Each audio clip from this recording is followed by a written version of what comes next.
In modern life, we spend so much time in positions that our body really wasn't made for, such as sitting.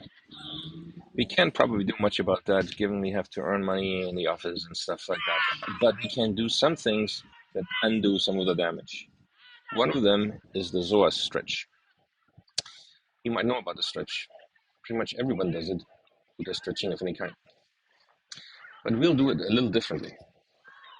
The psoas is a big long muscle that goes vertically up and down inside your body, close to your spine, all back here.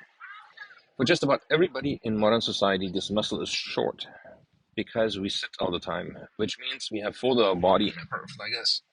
So the purpose of the stretch is to remind the muscle that it can be much longer and how good it feels if it is stretched back out.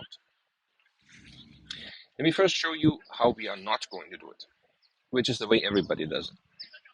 The way everybody does it is a combination of a stretch and a balancing and strength exercise. If you try it, you will notice very quickly that other than stretching, it is rather difficult to remain balanced and not topple over. All sorts of muscles are needed to keep your body upright while stretching. That's all fine for people who want to do yoga and general fitness and so forth because they can accomplish several goals like strength and balance and stretching all with a single activity.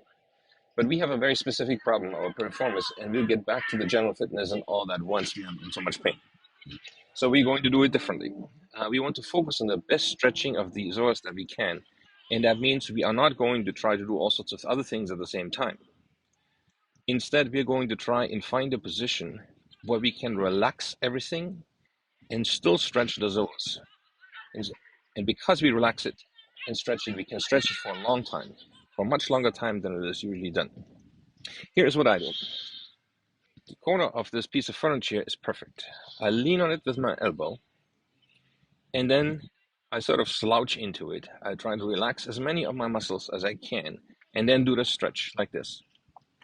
As I do this, I have to use very few muscles, and I'm not likely to topple over because I'm leaning against this chair here. Instead, I can focus on putting my knee back as much as possible and putting my hips forward as much as possible, which lets me stretch this muscle as much as possible, right? It's over here on the front of my spine.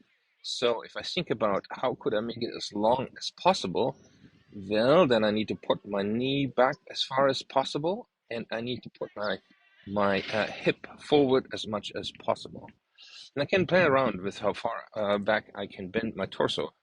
I can even try what happens when I move my head back, or I do various other kinds of things, none of which I could do if I were really busy trying to not topple over, like if you do the stretch like everybody does it. So I hold on to this couch here. Do the stretch. Be as comfortable and as relaxed as you can during this stretch, and do it for a long time. Not seconds, but minutes, or as long as you're comfortable.